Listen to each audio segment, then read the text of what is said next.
What is up, everybody? I hope y'all are doing good out there. Welcome to another Bass and Brews Fishing Podcast with Swamp Rat Fishing, who ain't here right now, and you co-host this with the mostest, me, Paul, aka Paul Heels. And we won't go over why Alex ain't here anymore. He's a bum, but outside of that, he's actually doing his job so he can retire and be able to do this full time. So then I can go back to my role as a co-host and not Mr. Do Everything, because that's not why I'm here. But here we are. Today you will see one of the few times we won't have a second co-host. The last one was with Mr. Sean the Fisherman from Jigs and Bigs podcast, aka Jugs and Bugs. And tonight I'm proud and excited, and it got a little bit tingly in my klingly that we got Armando Sola from Bass Kayak and Beer. So tonight, y'all, we are talking bass and we're talking beers and brews for sure, since we have the Bass Kayak and Beers guy. Armando, how you doing here, brother? Man, honored and, super excited to be here on the podcast. I've been listening to your podcast. I love it. You guys are awesome. So, as soon as you told me you wanted me in, I was like, I'm in, man. I'm in. Well, sweet. We'll kind of get into this, and again, as I did last week with Miss Cupcake Coley and Miss Texas Bass Bay Tiffany, I got all out of sorts at the beginning because this really ain't my shit right here. I'm here to be really ruggedly handsome and to make jokes, not to run this ship. For real. That's why Alex is here. He's the captain. Anyway, I would like to start off by thanking Hookset Hoodlums. Y'all, we talk about them every week. Go check out Hookset Hoodlums. They got some badass attire. The winter stuff is out right now. We might be looking into something special for Christmas. I'm not sure if it's going to happen, but they're looking at it. But go check them out. They got some great attire. Go check out all the Hookset Hoodlum family on Instagram. Some great content, some great people. Love to share information. So, Armando, brother, real quick, tell us about your podcast quickly, just from the sense of who you are, what you do, and don't get into how you got started, because that's one of the things I want to get into kind of after you introduce you and your podcast. Oh, cool. So, man, let's see. I had that all prepared, then you threw that curveball not to say where I started. But now, man, my name is Armando Sola. I moved from Puerto Rico 10 years ago. I used to work. I worked for American Airlines there in Puerto Rico. The economy over there has been struggling. For the last 2 decades. What? Shit. Hold on. Time out. I'm forgetting the most important part of this whole podcast. Are you drinking anything tonight? You know what? I left it on the fridge. I left it downstairs. I rushed up. Well, you have to go get it. We're going to time out. Go get your beer. We cannot do this without doing the beer part. Are you going to edit this out, or are you going to just talk while I get the beer? No, I'll talk while you go get the beer. Right. I told you. Look, y'all, I told Armando before we started that it's not live, but we don't edit. So he's going. This is partly my fault for making sure he didn't have his beer when we started. But anyway, so here I am, all by myself. First time ever I've been all by myself. This happened on Jigs and Bigs one time with Sean the Fisherman, and he froze. He fucking froze, y'all. He froze the fuck up. I don't freeze. I mean, I could talk the ears off a billy goat. I talked to a refrigerator one night. I swear to God, it talked back. It opened up, said, "Get another drink." So I did. And by the end of the night, I'm pretty sure we hugged. Yep, it's that fridge right there. However this works. Yep, that one right there. Pretty sure we hugged. So I don't freeze. I can talk. If I was for certain that the listeners would be able to sit here and listen to me talk to myself for an hour, I would talk to myself for an hour. It'd probably be pretty fucking entertaining, y'all, because I'm fairly self-deprecating. I've got tons of great video footage on the water with the GoPro, and I might have caught 2 fish that day, but I promise you, I probably drowned myself at least 5 times, at least. Armando, what are you drinking, buddy? I got, they just got to Texas finally, Jungelin. I'm a big fan of this beer. I'm a big fan of that beer. Oldest brewery in North Carolina. I mean, oldest brewery in the States. Yeah. Oldest brewery. So if you were old enough to remember, Budweiser used to have big old bald eagle.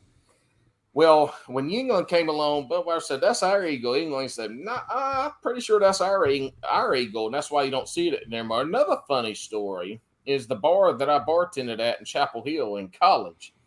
I can't remember exactly what it is, but I think it was we sold the first keg, sold out of the first keg of Yingling in the Triangle. And so Bill Yingling, who was the CEO president, used to come and would hang out at Bub O'Malley's in Chapel Hill and drink with us for a little bit because we sold the first keg of Yingling, North Carolina, when it got down here. Ain't that something? It is. Yeah, that's awesome. Yeah. So tonight I'm drinking the New Belgium Voodoo Ranger Imperial IPA, mainly because it's got 9% alcohol in it. And I drink to feel good, not because it tastes good. All right, you finally got a beer. Because the last time you were on my podcast, I don't know what kind of hard seltzer or what were you, White Claw hard seltzer? Surge. 8%. Blood orange, baby. Should have turned in that Bass and Brews name when I saw you drink that seltzer on the podcast. I'm like, what the heck? What is this guy bringing seltzer? Open? Not yet. All right. We'll crack it open on the count of 1. 3, 2, 1. So, y'all, I want you to go listen to Armando's podcast because he has one of the greatest beer cracking openings you can have. I mean, he years of research. Yeah, he skipped some episodes where he didn't do it, and then he got into it. And I was like, damn, he must have a really good microphone because his shit be sounding good. Sound like a commercial. I don't even know what mine sounds like. It was every worth the tuition in college where I started drinking beer. So, I started drinking earlier than that. But yeah, that's where, that's where I perfected my art of opening beer cans in college. So it's worth the money. Made my dad proud, I'm sure. Hey, I hear you. All right. So now that I have backtracked and unfucked my fuck up, we can get started. So tell us about the podcast, Armando. Tell us about you and the podcast. Without saying how I got it started and why I got it started. Just the brief overview. We'll get into that a little bit after that because those are neat and specifics. Just I started it 2 years ago. And I love listening to KBN and the Reel Down. And both of them I wanted to do. I realized there was a lot of people doing YouTube. I mean, it was saturated and all that, but I kind of wanted to make my own mark. And like I said, I'm trying to edit it out because I know those questions are coming after why and how I got started. But basically, it's just guys, hanging out, having a couple of beers, girls too, because girls fish too now, and there's some of them are the best anglers out there. But it's just a couple of good old boys and girls just hanging out, talking about fishing and kayak fishing and having a good time and drinking a couple of beers, when it's appropriate. So that's pretty much what it is. Okay, nothing too serious, but go ahead. And you're part of the Paddle and Fin Network. Yeah, I'm part of the Paddle and Fin Network. Yep. Did you start in the network? No. Or did they pick you up? I started by myself, and I looked up to Paddle and Fin, especially, the OG show with Brian Schiller and the Reel Down. Those were my two favorite ones. Bass fishing. Okay, so Paddle and Fin we have 7, now we have like 8 or 10 episodes a week. So this is what we have. On Mondays, well, I can't always remember, but on Mondays, I think it's Bass Fishing for Noobs. Tuesdays is the Reel Down. No, not the Reel Down. I think Tuesday is... So Bass Fishing for Noobs on Monday is dedicated to, techniques and learning to um, kayak bass fish. So the guys, in this case, Sean Lavery, does that segment, and it was founded by Ryan Milford. But now he's moved on to other things. So Sean is running that show now, and that's on Monday. So if you want to learn how to kayak fish, listen to that show on Monday. It's not just Sean talking; he brings the top anglers, not just from kayak fishing, but from fishing in general, to talk about trips, ticks, and techniques to help you rip more lips. That's his his what do you call it? His punchline or whatever it is. Tagline. His tagline. That's his tagline. That's the word I'm looking for. And then on Tuesdays, I think it's which one is on Tuesday? Tuesday is product reviews, and that is with Brad Higgs and Joshua Eldridge, aka Trash Panda. And that what do they talk about? They do product reviews. And Right. What's the name of that one? The Last Cast.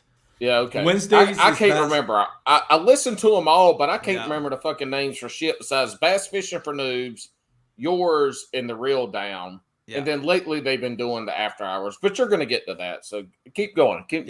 So Wednesday is Bass Kayak and Beer. That's my show.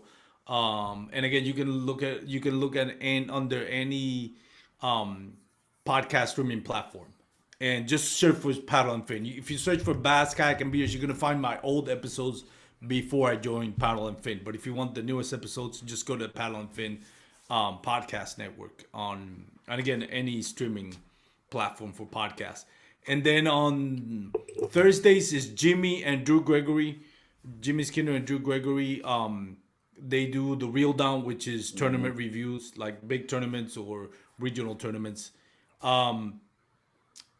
Fridays is the OG show, which is hosted by Brian Shearer and Jay Randall, which they do live now on Thursdays, and then the episode comes out on Fridays. And then every other Friday, starting this Friday, so starting today, if you're listening when this episode airs, there's gonna be, oh my god, Bass Fishing Thumps, and it's Shane Lamont. He's from California, so he's gonna do bass fishing from the West Coast standpoint. So we got a Cali guy, and he's gonna be on Fridays afternoons, somewhere around afternoon in like 5 o'clock or something like that. And then, go ahead. No, you go ahead. Sorry.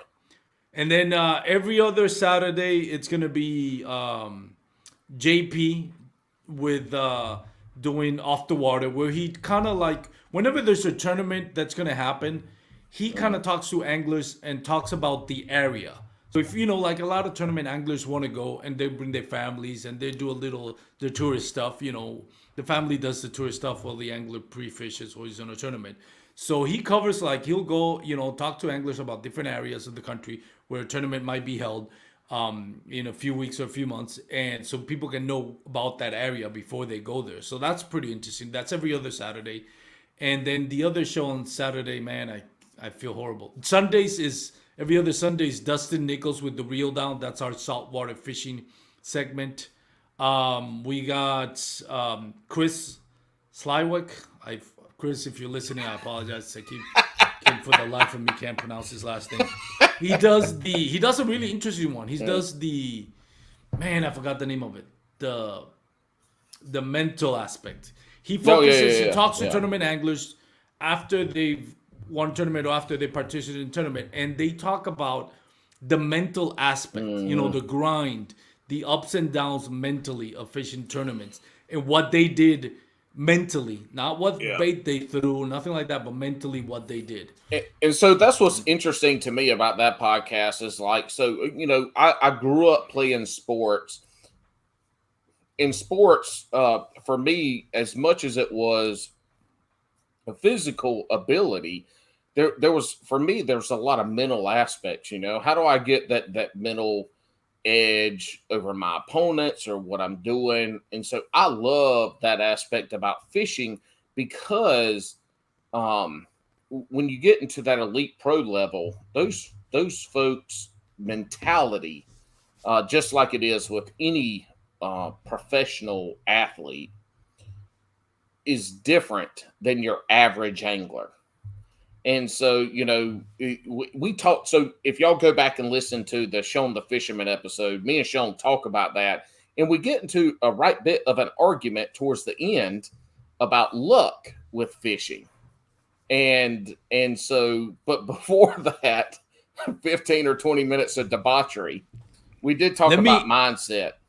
Let me give you one. I have to do because I mentioned all the podcasts and I forgot Brad Hurlebass, and I have to mention Brad Hurlebass. On every other Saturday, he has Feather and Fur, and that's a hunting podcast. Yes, and that's an amazing podcast. Brad Hurlebass is a great angler, not just a great angler. He's a great angler as well, but he's also a great hunter. Mm-hmm. He does a lot of upland hunting, so go check out that podcast. Will Further and Fur. And I'm sorry to interrupt it, but I need to plug you. No, yeah. That was the only one and you also, the other thing is they've been doing the after hours on Fridays. The after hours, yeah. That's the OG show, yeah. Is that? But I thought that was separate than the OG show. That was the after hours. Okay, I don't know. I listen. It used to be separate, but now we've kind of it had so much success. I usually go in there to piss off Brian, and people like it. People enjoy it. So I go there, piss off Brian, then leave, and then that's it. Look, Armando goes into these panels that Paddle and Fin has, or he goes into the after hours, and he listens to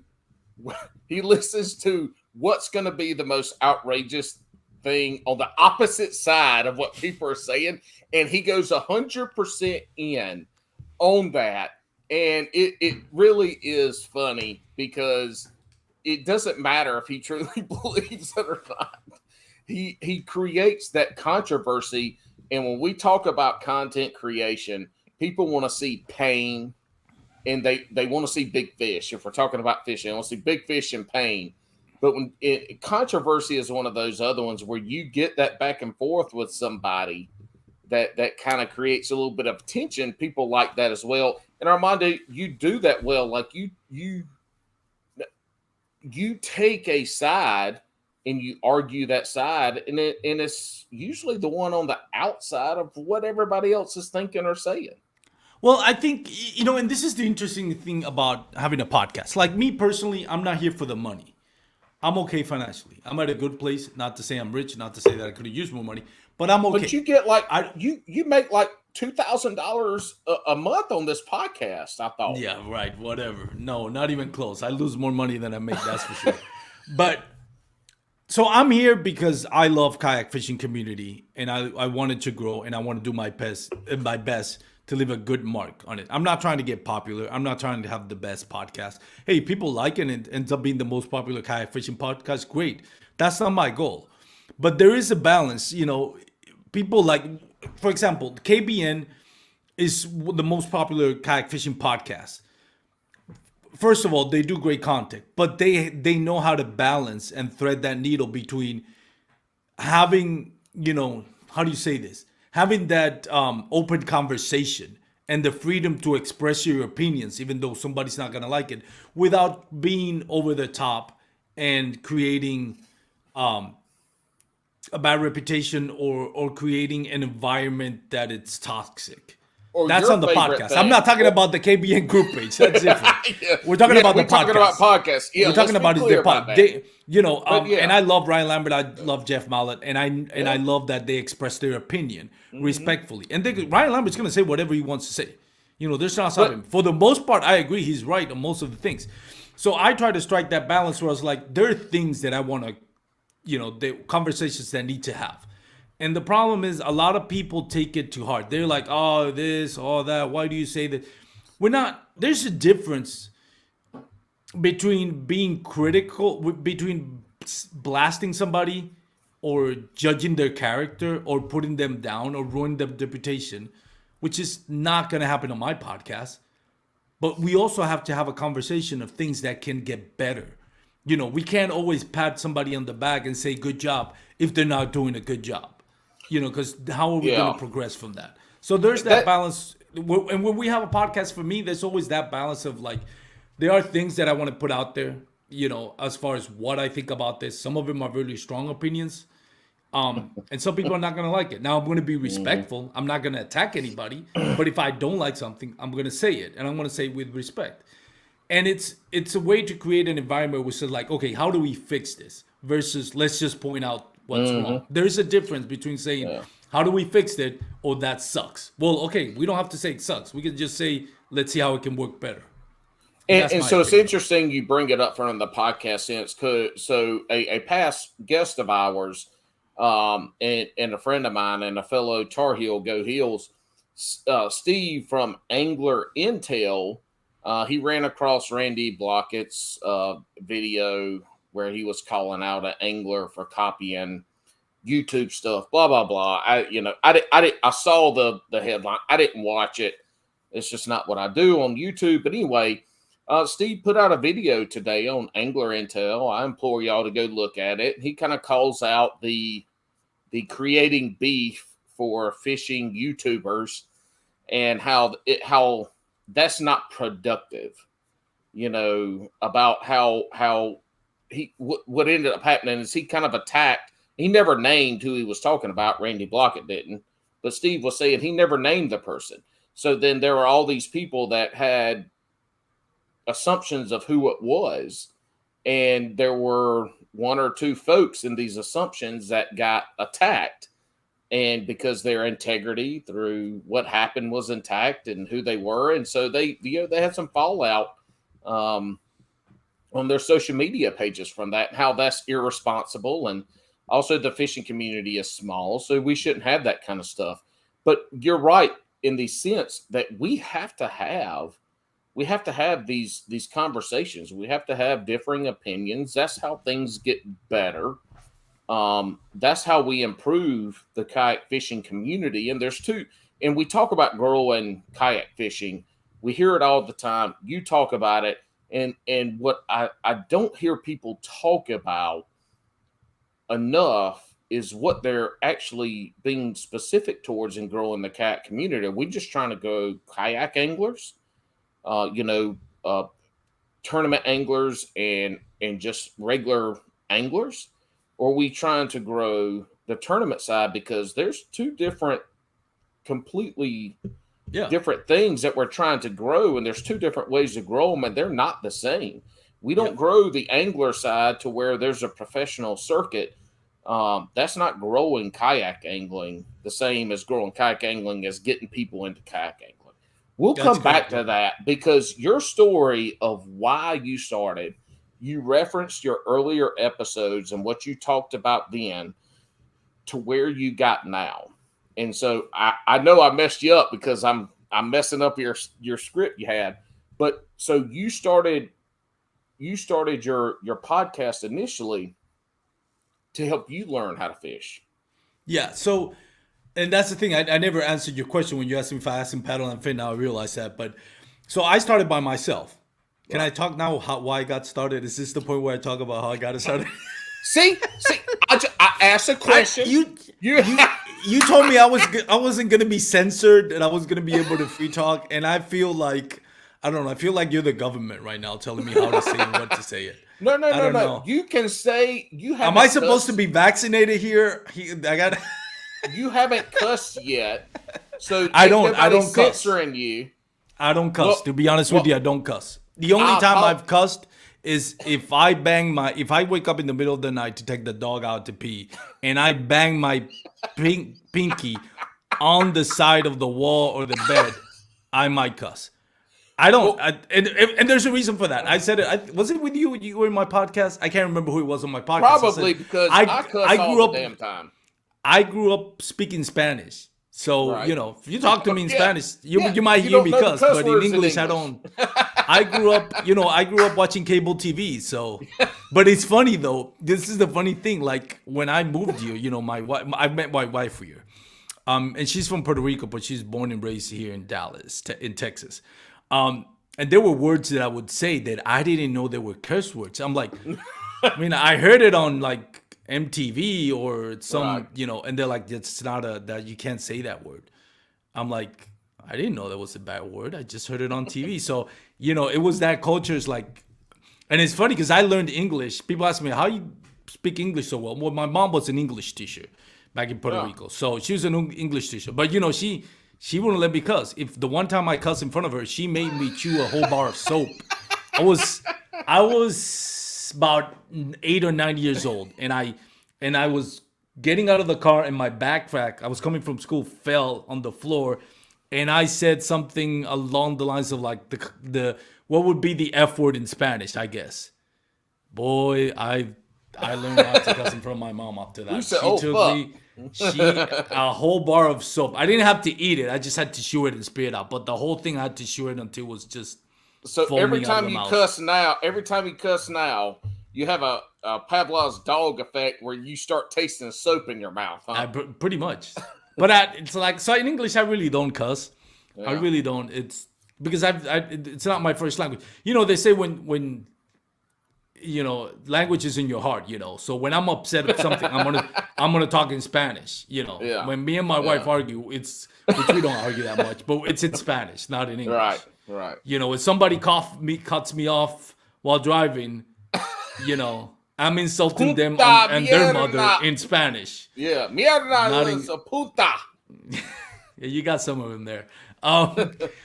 So I don't cuss on my podcast or anything like that. But anyways, man, I started the podcast because I wanted to learn kayak fishing. Now, nobody around me kayak fish. I pretty much had to learn by myself. I have one buddy who did do kayak fishing. He had a couple of Pelican kayaks from Academy. He was one of those sit-on, it was like $100. He still has them. So that was interesting to kayak fish on that. You hook up in a bass and you're really going for a sleigh ride. That thing is taking you. And my first, I lost it because my hook set was like a little punk. And I quickly learned it's the difference between doing a hook set on shore than doing a hook set on a kayak. So that thing dragged me around a few, like 20 or 30 feet in a little kayak, and I ended up losing it because I never even set the hook on that thing. But anyways, that got me into kayak fishing. But then he moved on to other things. My two friends that did kayak fishing, they moved on to other things. Family, life got in the way. So here I am with a brand new kayak and a Sen 12T from Bass Pro Shop, and I have no idea how to do kayak fishing. I watch YouTubes, but really in YouTube, you can only learn so much, How long ago was this, Armando? Oh, that was about 3 years ago. Only 3 years ago. When I started kayak fishing, not the podcast. Yeah. So then I started then I decided I was going to do I figured the whole YouTube thing was just so oversaturated back then. 3 years ago. Anyways, but I noticed there wasn't a lot of kayak You're fishing. kind of old, Armando, so Yeah. back then is a long time ago. I know, for your 3 years old for me ass. is premium. I started listening to podcasts. It was Paddle and Fin, KBN, hooked off the water. Oh, yeah. There was the kayak bass fishing podcast. There was a guy that used to, I guess, and he was a really good podcaster. I think one of the best. He used to fish for the KBF, and I think the name of it. But he did like less than 10 episodes, and then he quit. But I thought he was really good at it. I enjoyed his podcast. But so I thought, you know what? I'll just start a kayak fishing podcast and get people to talk to me about kayak fishing so I can learn. So I started doing that. My second guess who's my second guest was on my podcast. Drew Gregory. No, I wish. No, well, I shouldn't say that. Josh Smith from the Dark Waters. Well, formerly of the Dark Waters. And the funny story is, this is the interesting story. So when I started to do the podcast, I knew I was gonna get chicken. What is it? No, I almost cursed there by accident. I was gonna get cold feet. That's what I was gonna say. Chicken feet. I was gonna get cold feet. So I obligated myself by putting it on social media that I was gonna start a brand new podcast. It was gonna be called Bass Kayak and Beers. I said if I put it out there, then I'm gonna have to do it because I put it out there. And 2 weeks went by, and I had, with my thick Puerto Rican accent and not knowing much about kayak fishing, I'm like, what am I doing? I look like an idiot. And I was sitting in bed, kind of like slumped down, just thinking like, what do I, like, I really want to learn kayak fishing. I'm frustrated. I'm not catching fish. I was about to get done. I was like, I'm done with this. And I get a message on Instagram. Guy I've never heard before. It was Josh Smith from Dark Waters Kayak Fishing. Have you ever heard? Have you talked to Josh? You had him on your podcast. Yeah, we had him on. He cannot complete a sentence without saying the F word and a few other colorful words. Yeah. So Armando, he texted. Let me tell you something. Hold on. Let me finish. It was shortly after he came on our podcast, he quit. Yeah, I know. What do you guys did to him? But I don't know. Alex has a thing to say that we are fucking drink killers on this podcast. I gotta go, man. I gotta go. Well, sorry about this. See you later. I mean, are you cursed? Are you like this, like the Wheaties bottle, the Sports Illustrated cover where the World Series? Remember that they were cursed. Every time before the season started, they would put a team and they would suck. No, we're the Madden curse. So the Madden curse. I forgot about that one. Yeah, yes, the Madden curse is what we are for content creators, tournament anglers. Oh, I'm screwed in both and I'm screwed in both then. Tournament anglers and look.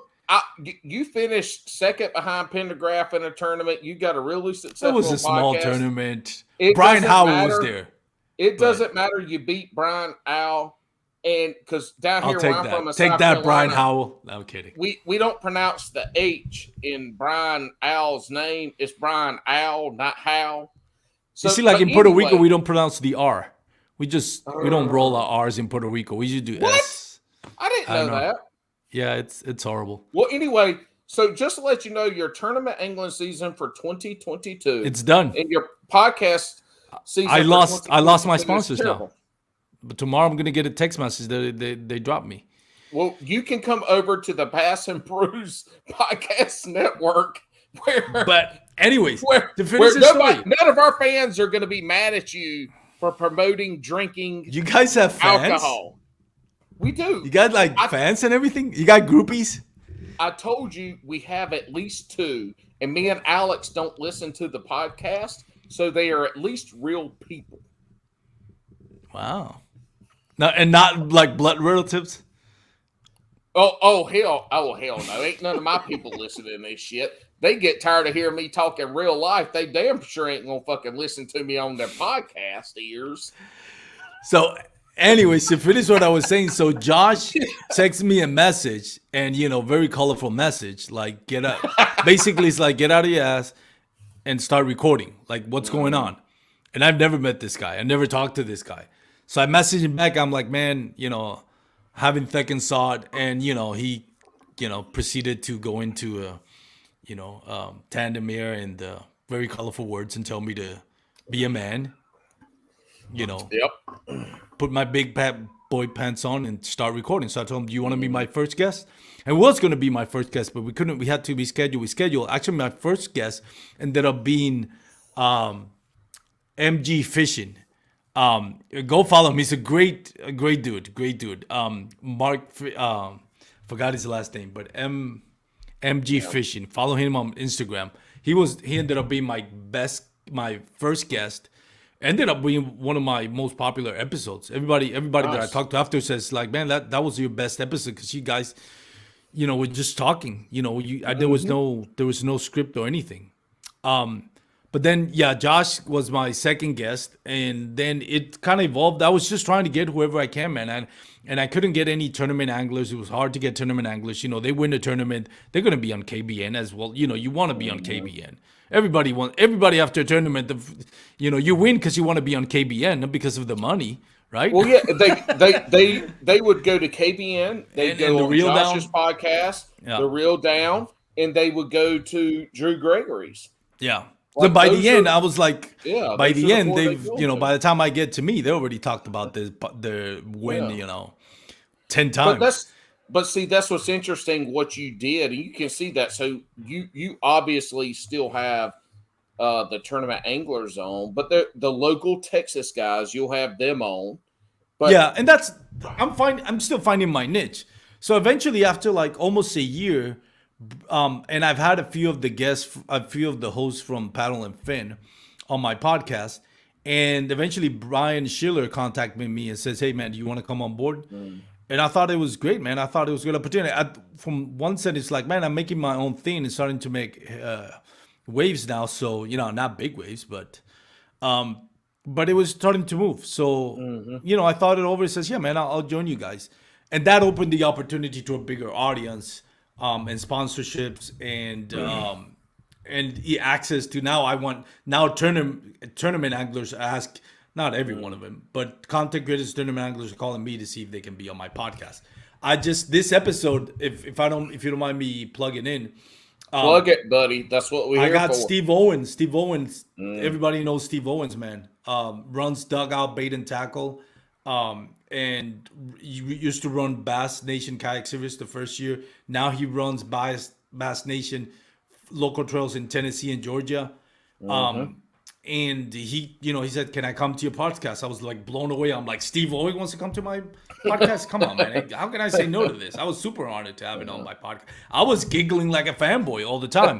Once you listen to that podcast, I'm like, this guy's just like throwing nothing but, throwing himself to Steve Owens. It's kind of embarrassing how much I giggled and complimented Steve Owens. But hey, man, he's a great influencer in the kayak fishing community. So that's coming out this Wednesday. This Wednesday, listen to Bass Kayak and Beers. This Wednesday, Steve Owens. So one of the things you've done, though, is you still have Tournament of Anglers on. But one thing that you've done that I really like is that you don't dive into that tournament that got them on your podcast, right? So the guest that's on, maybe they won a big tournament in Texas or nationwide, whatever it was. Y'all talk about that tournament, but your podcast really is geared towards some of the tactics or the tips that they can share of what they did. And I think that's the essence of your podcast in general. And that's why you started it, so you could get those tips and tactics and learn how to bass fish. And you've really done a good job with because we have podcasts with the tournament anglers who won, who recap their weekend winning that tournament.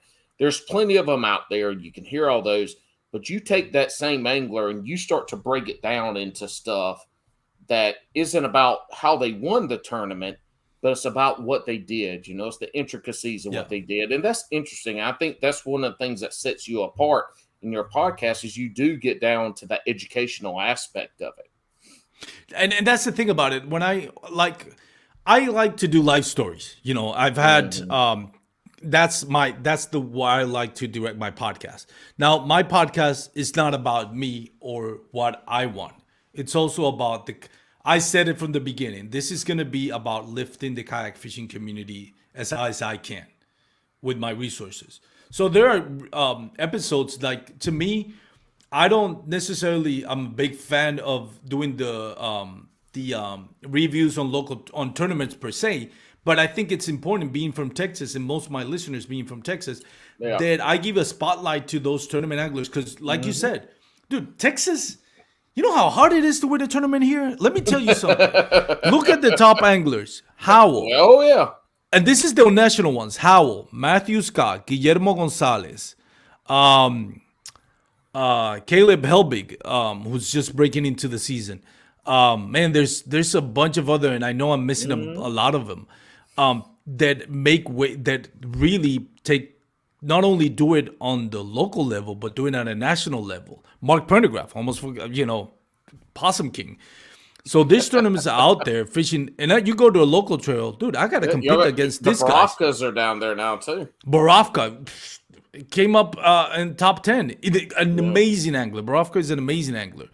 You get all these guys that are great anglers here in Texas. It's hard to win a tournament, and that's just. Nobody knows about Rolando. Nobody out of Texas knows about Rolando Landin. Rolando Landin, if he ever decides to go national, watch out. Good luck to everybody else. Caleb Helbig, J.R. Maccabee. Good Lord, if you guys ever fish with J.R. Maccabee is an amazing angler. If that guy decides ever to go national level, forget about it. I mean, Dustin Doodoo Nichols, he just came up second on the Did third you just tournament. say Dustin Doodoo Nichols? Yeah, I can't go. You have to ask him about it. Look, no. I'm country. When your nickname is Doodoo, you don't have to explain it. I'm from the country. I understand. I just wanted to make sure I understood. Your last podcast, there was Orlando. There were two local anglers. Your last guest was talking about Rolando Nandin. Yeah, and who was the other one? Because he was saying those two guys were. Oh yeah. I haven't met the other two guys. So that's the other thing, dude. Central Texas has some hammers out there, dude. Central Texas is bass capital in the world as far as quality of lakes. Like literally, if you live in Central Texas, you throw a stone in every direction, you'll hit 3 bass factories. I mean, there's some great, especially east, Central and East, Southeast Texas. Man, they have some big bass factories over there. So I can't remember the name of the other. I think it's a name similar to me, Armazan or something like that. Armazan. No, there was. I think his name was Orlando. Rolando Nandin was one of them. He won the Angler of the Year for the TKC, if I'm not mistaken. And then there was another. I can't remember his name. So let me ask you this. We're going to transition a little bit, Armando. As someone who just started kayak fishing a little over 3 years ago, started a podcast out of nowhere. Again, we Alex and I have this podcast for content creators is kind of the big thing, right? Podcasters, YouTubers, tournament anglers is part of that. How, and you kind of briefly touched on this, but give me the top 2 things that you would say are the hardest to actually start that podcast and to get going, and to give me the 2 things that got you over that hump. I mean, the top thing is just listening to your voice. Everybody that I've talked to says, man, I hate how my voice sounds. So to me, with my accent, is even more horrible. Because you know how many times I screw up? Like, I've gotten to a point where I stop editing. I would spend like 3 hours. If I recorded a 1 hour episode, I have to like listen to it for 1 hour, and it was gonna be like, good Lord, God, I hate every time I say So I hate doing those pauses. So, and I've gotten to a point where like, screw it. Whoever wants to listen to this crap, listen to it. If you don't want to listen, I don't blame you. So I try to talk as little as I can. But yeah, that's a big hurdle, especially when English is not your first language. That's one of the things. And I think the other thing is knowledge, especially when you don't want to look like an idiot. And God knows I've said things that I look back now, like, and not saying like bad things. I don't badmouth people. I don't attack people's characters. If I have a criticism, which I've had, and you've probably heard my podcast on Paddle and Fin, my gripe sometimes about Bass Nation at the national tournaments being better, And there's times when I get all the facts, I'm like, I should not have said that because I didn't have all the facts. Yeah, now I look like an idiot. That shit got Jimmy's panties all up in a wad. Dude, Jimmy was not. But but you know what? There's something that it's important to understand. Like I had Steve Owens, which again, that podcast is coming on Wednesday. Steve Owens was the first one who ran Bass Nation Kayak Series. And we were talking about it. And of course, I'm like, I have to be careful what I'm saying about Bass Nation, because this guy has more knowledge than anybody out there. So I don't want to look like an idiot, But he finally asked me, it's like, well, what's your opinion? What do you think, anglers? And I said my opinion. I'm thinking, but it's important when you have a podcast to understand, be humble about your opinion.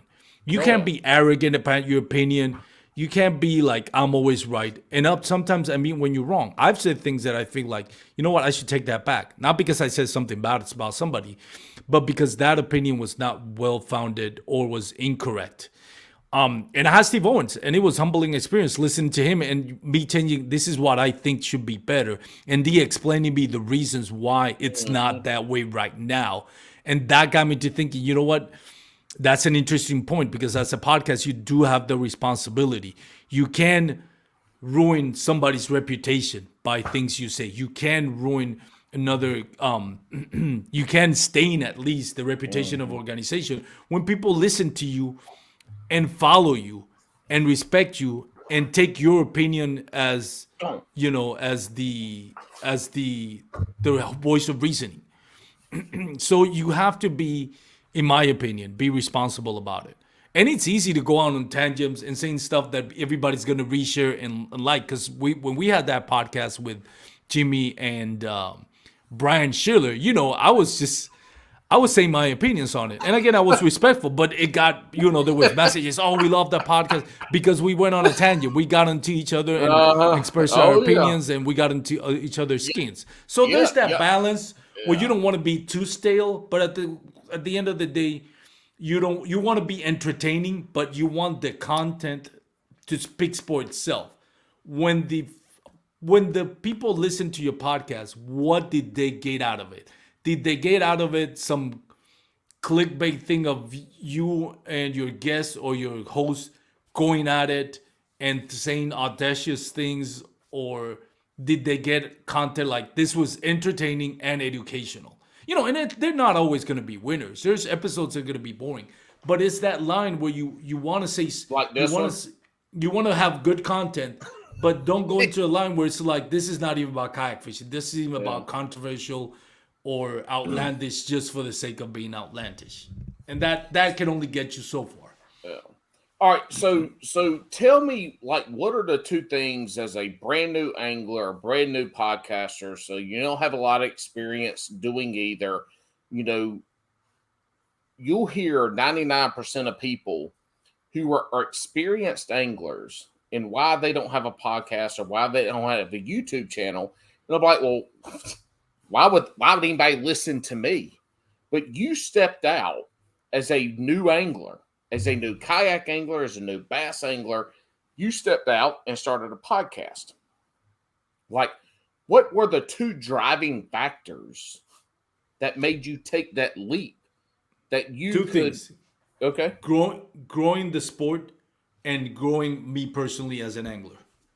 If I get to take this, guys, not just in the recording, but post recording and post show and pre show, they give you the juice on what's up, and there are things they don't want to say, may not want to say on the on the actual episode, but we'll talk about it after we stop recording. Mm-hmm. So there's that knowledge. Is like, I want to get better an angler, and it's one thing you imagining listening to, and I haven't had it on my show. I hope someday I'll get to have it, but like somebody that I have the utmost respect for is Gene Jensen, the Fluke Master. Yeah.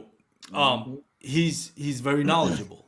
Imagining listening to him to one of his episodes or watching one of his YouTube channel, and now I can get him on the podcast and actually have a one-on-one conversation. Mm-hmm. And all those questions on the video that I want to ask, but I can't ask him, now I can ask him personally. Those things are the ones that I was looking for. But I didn't want it to be about myself. So I started with when my podcast started, I had two segments. The Real Life, which I might bring back in Paddle and Fin. I have to talk that to Brian. And Kayak Fishing 101. I had the mentality of kind of Paddle and Fin. It was going to be Bass Kayak and Beers, but there was no episode named Bass Kayak and Beers. It was the Kayak Fishing 101. That was to talk about, and that was for me. I was going to put it out there, but that was for me to learn. Mm-hmm. If anybody listened to it, they'll listen to it. But if they didn't, I didn't care. I just wanted to learn. And the way to learn is to get these people to come on the podcast and talk about it. And that's a Josh Smith. That's a Josh Smith mentality. Yeah, no, like that's how I got it from. Yeah, and that's because he talked about, like, I wanted to learn how to fish better, and the best way that I thought how to do it. This is me talking what he says, was to get these folks on to talk about how they fished, and so that's that mentality. So that kind of ties what you talked about, him talking to you, and ties you together. And then the Real Life was more about life. I grew up watching those shows, like talk shows, where they would bring, like a very influential, whether it's political, entertainment, or sport, and kind of, relax and talk about their life, how they got to where they are, and that's what I wanted to bring. That one I really enjoy doing. And I've been very fortunate to have some amazing guests. I got one of my favorite guests was Rebecca Lentz from Lady Angler Lentz, when she talks about, having first cervical cancer twice and not being being able to be a mom, running away from home when he was a pre-teenager, living on the streets, to now she has this huge social media following, and is got married actually this year and is living the best life. So those stories like that, Frank Twiggy Reed, a guy who used to jump out of airplanes in the middle of a war zone and kill people. That was his job, to jump out of an airplane in Iraq and kill as many people as he can. You imagine how, to me, that was a great episode, because now this guy, from doing that to, okay, let's flip the switch off, go back to a civilian life, and good luck to you. Mm-hmm. How do you go back to being a civilian life after living something like that? And I had him on my podcast. The guy was living under a bridge, a war hero, a guy who did what I just said he did, and now he's living under a bridge. And his life story about going to hell and back, and how kayak fishing helped him. Those are my favorite episodes. And those are the ones that I get a lot of feedback from. And I wish I could do more, but not everybody obviously has that life-changing story. And that's great. If you don't have it, good. If you haven't gone through that, that's even better. But if you have, Right. I want to listen to it, and I want my audience to listen. And I've had a lot of people reach out to me when Frank Reed's came out. Mike Sowers, the guy from Matt Sowers, I think his name is, from 153 Baits again. Oh yeah, from having suicidal thoughts to dude, that was a great episode. I love that episode. With Bobby Big Gun Mooring losing every single cent that he had to rescue her wife from cancer. That he was just, I don't have any money left. Everything went to healthcare, and now his wife finally, survived it, and now he's kayak fishing. So all those life stories I love to bring out, because it shows how kayak fishing helped them. And my goal with that is reach out other people and say, you know what, this might be a great sport. It's a good way for people that not necessarily like kayak fishing or fishing in general, but love to listen to life stories and and survival stories like that. Yeah, and so see, that's interesting. Our podcast is kind of, it's fun, it's this and that, it's the content creators. But if folks are out there thinking about starting a podcast, first of all, there's room, right, Armando? There's room for more podcasts. Second of all, Armando just gave a perfect example of a few different niches that you could dive into with not just fishing, but kayak fishing, which means that in fishing in general, you could dive into and have a podcast that's niche driven into some specific areas that you could create content for that would benefit people. They'd benefit their personal lives, it'd benefit their fishing lives. Like there's opportunity to do that. And we're not like, that's the cool thing about this, is that you have very few people who can encompass everything. They're good at a certain genre. KBN, theirs is all the tournament recap. Yours mixes in tournament recaps with the regional anglers to people's personal stories. There's a lot of little niches that people can go in to create that content that folks want to hear. And it's interesting to really hear you dive into your perspective of some of your guests, because I've listened to all your podcasts. I can't remember. Man. Yeah. Oh yeah. And so I can't remember them all, but I got into kayak fishing in December of 2020. And when I did, I started listening to podcasts, and yours, I can't remember the exact order, but yours was one of the first ones that came up, and I started listening to it. And, that was what drew me to it, was really from that learning educational aspect of it, and having the tournament anglers on there and how they did. But what has continued to draw me to your podcast is the level of guests you have on. It's some tournament anglers. You had me on there. Why you had? I'm not a. I mean, I'm a tournament angler. I'm a sorry ass tournament angler here in North Carolina. But that's the thing is you have these wide array of personalities that you have on your podcast, and they all fit a little niche into mainly the kayak fishing world where somebody can relate to that. And that's why I listen to your podcast every single week, because it's not the same thing. And it's different. Yeah. And it's interesting because you are a new, that's the whole, so this is one of the things I'll get to, a point I'll get to. You are still a new angler. Mm-hmm. 3 years of fishing is not a lot of experience when you take somebody like myself that started fishing at 4 years old. And you talk about this on your podcast regularly. You grew up fishing, but you didn't grow up fishing like I did. Yeah. I had a bait caster and a spinner reel by the time I was 7. And so you've taken your will to want to learn and have provided an avenue for other people to learn with you. There's a lot to say about that. That's jumping out on that cliff and then jumping off the cliff pretty damn good. And here's the thing about it. I'm like, and first of all, thank you for your kind words. I'm not a great angler by no means. But I'm proud of what I've done. I went from going out there when I started. I started doing ponds, and I'm thinking, hey, I'm slaying them. Then a friend of mine told me, the one that got me kayak fish is like, call me when you get one out of the lake, and it's like, what's the difference? Right. Go check it out. Tell me. Yeah.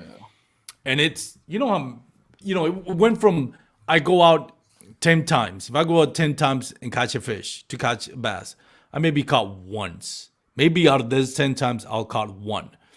And then that progression of like, well, now I caught now it's not just 1 out of 10 times. Now it's like 3 or 4 times out of the 10 times. Now it's like to the point where it's rare for me to get skunked. And that's not bragging or anything. It's just that I've gotten to that level where I can go out there and be confident that I'm going to catch at least one. Now, to put 5 on a kayak on a tournament, that's different. I'm not saying I can do that on every tournament. So it's that progression, and that keeps you hungry. You have to have the will to learn, because kayak fishing, first of all, is expensive. Second of all, it's a lot of learning, man. You never stop learning to be a kayak fisherman. You know how they behave from one day to another can be completely different. The season, especially in Texas, where there's like drastic conditions. When it's hot, it's hot. When it's cold, it doesn't get that cold. Except for last year where we got Somageddon, or this year when we got Somageddon this last season. But for the most part, it's very hard. It's very, very hard to go out there and catch fish. So to me, to see my level of progression, I'm proud of it, even though I'm not a accomplished tournament angler. It's gratifying. It's gratifying, and anybody that go. But you are. Well, here's the thing. I can't say that I. Armando. Yeah. You accomplished some shit this year that I guarantee you 2 years ago somebody said you're gonna do this, and this. Like shit. Yeah, right. That shit. And here's the thing. It's all because it comes mental. People say it's like, oh, don't be so down on yourself. There's something about me that I don't know if it's coming on other people or not, but I don't get down on myself, but I don't get too high on myself either, especially when it comes to kayak fishing. If I get to the point where I'm thinking, oh, I got this down, that's the point. That day I should wrap it up and sell my stuff, because now I got complacent. I am never get complacent about this. I'm always going to think, not that I can't compete. I'm gonna when I'm on the water. When I was on the water on that lake, and I saw Brian Howell, and Mark Pendergraph on the captain's meeting, my first thought is like, well, there goes my chances of winning. But that immediately flipped into saying, okay, I want to beat this. This is my chance to go against these guys and beat them. And I say that with obviously the utmost respect. I'm not saying this from a negative or jealousy or anything like that. No, it's out of respect. Yeah. I want to go out there and say, hey, this guy, I want to go out there and get, because they're accomplished anglers. They're great anglers. And there's a measuring stick there where you can say, okay, now I feel like I compete with these boys.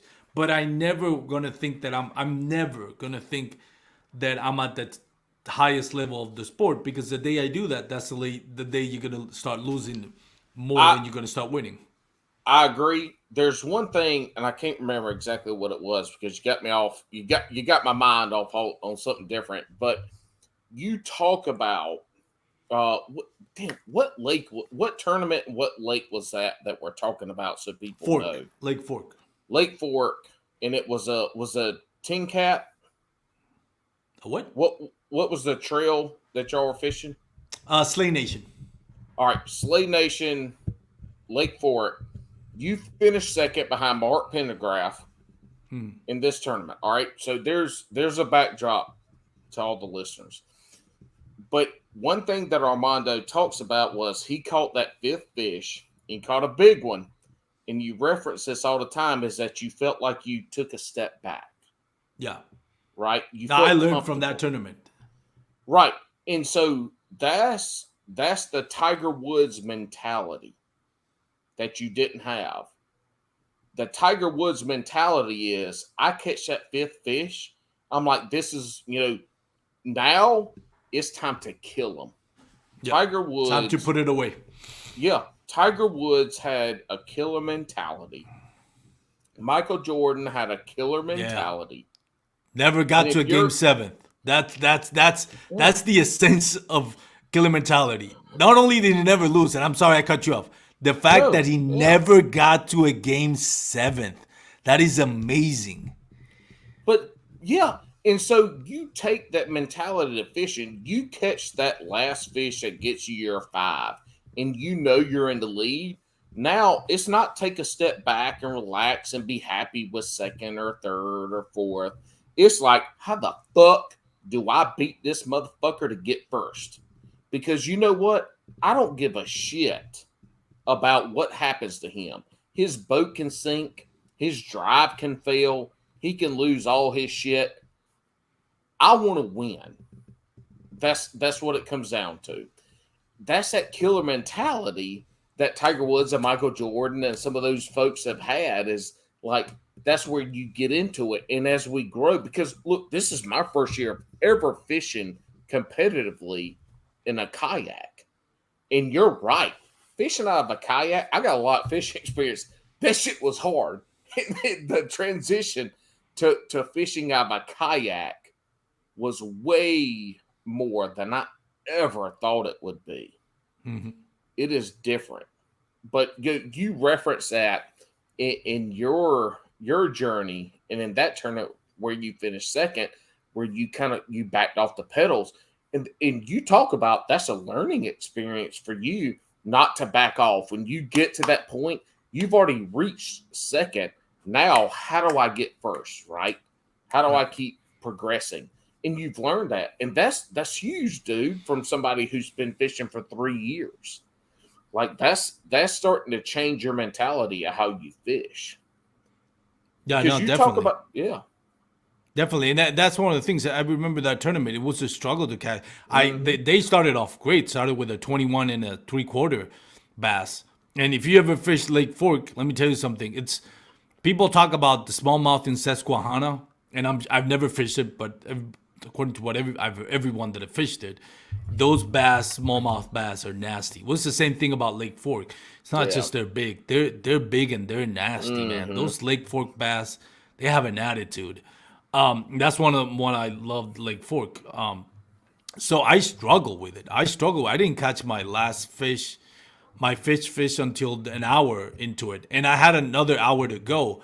But I was so relieved that I caught 5 fish and that I was almost at 90 inches that I kind of like took a moment to relax and didn't stop casting, but I didn't have that fire mentality. I was when I was looking for those 5 fish, I was flipping with anger. I was flipping with a purpose. I was pinpointing my the spots where I was gonna flip. I was flipping aggressively. I was in the game mentally. I was in the game, and as soon as I caught that fifth fish, it kind of like I got this like this sugar load, and Yeah. like, oh, okay, that I found it. And I look at the leaderboard. I'm in first place, and I should have known better. And I was happy with it. I wasn't disappointed, but at the same time, I was like, I had a chance to Yeah. close the deal on this, because at the very end, I think like 30 minutes to go, Mark Pendergraph got a donkey out of the grass he was fishing on the other side of the lake. And I was hoping he didn't get it, but at the same time, I was, when you go against these guys, Brian Howell and Mark Pendergraph, we're having a decent day, and that's what I wanted. I don't want to win a tournament and have these guys get skunked, because it's like, well, you won, but they didn't catch anything. No, I want them to put up 90 inches. I want them to beat them at their best. And again, I say that with respect, from a point that I admire them. Yeah. Yeah. So to me, it was like, Yeah. when I look back, I was like, I should have moved on to that other grass and kept casting. That's right. And flipping That's with right. purpose, instead of just like lazily casting while I paddle my way to the wrap. I should have fished hard to the last minute, not until the last fish that I caught. And so that's a learning experience again. I mean, shit, dude, that's 3 years, and look who you're competing against and winning against. I'll back it up, because you say this a lot about you want these guys to have their best days and shit. Here's my deal. I don't care what happens to you on tournament day. Your boat can sink. I hope you don't lose your stuff. You can zero out. I don't care. My whole goal is to go out there and win. That's my mentality on every tournament, is I'm going to win. And until I'm done, that's the mentality I have. I might have only caught one fish, but I'm fishing to win. Like that's my mentality. That's a hard mentality. That's a hard mentality to have, because the letdowns are super, super strong. Like you said you referenced Tiger Woods, and bass fishing in this way is similar to golf. You never win at golf. There's no such thing as winning in golf. All you do is beat yourself. Be better today than when you were at the last time you played. Because you don't win it unless you get a hole. The only way you win in golf if you get a hole in one in every tournament, in every hole. That's true. That will never happen. Yeah. Bass fishing, you never win at bass fishing, in the sense that the only way you would really win at bass fishing is if you catch the biggest 5 fish in that lake on the first 5 catches. That's impossible. That's not going to happen. So you're always out-dueling yourself. It's not possible. You're always trying to get better. Not probable. You're right. Yeah. Right. Yeah. But you know what I'm saying? It's like when you realize when you realize that we make 1,000 casts on a tournament, and we get 5 fish out of it. But sometimes we get more. But when you look at the odds of it, that's like a hitter that hits 300 on baseball. He's considered widely successful. 70% of the time he's failing. And that's interesting. So bass fishing in that way is the same as golf. You never win at bass fishing. Bass fishing makes a 300 average all-star look like a Hall of Famer, because in bass fishing, shit, you look, if you batting 100, the greatest winner of all time, KVD, is batting less than 100. Yeah. So you get to that aspect of it, but that's what's it. That's a you encompass a lot of what we talk about on this. You're a content creator, a very good one. You're a tournament angler who has competed, and you haven't won, but you've competed and you beat out some really good anglers. So you encompass a lot of what we're looking for when we look at these genres. And so it's interesting, because you've only been doing this 3 years. It's not like we're sitting here talking about somebody who grew up fishing in Oklahoma or Texas or Georgia or South Carolina or North Carolina.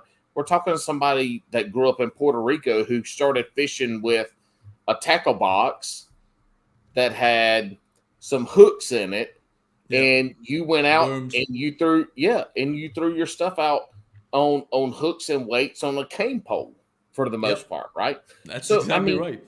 Yeah. So this is what this sport can do for people, is that it puts you in a position that if you want to compete, if you want to be competitive, it doesn't matter at the local level, the regional level, national, you can do that. That's the growth of kayak angling, is that it gives people an opportunity to compete in fishing at whatever level they want it to be at. So, you embody that, and you create the content. So you've got two niches there. I'm not sure you think of yourself as a content creator. I'm not sure if you think of yourself as that tournament angler, but you are both, and you've been successful at both because, again, as you talk about, you're fishing in Texas, right? So you're fishing in Texas, where I would say you're second behind Tennessee in tournament anglers.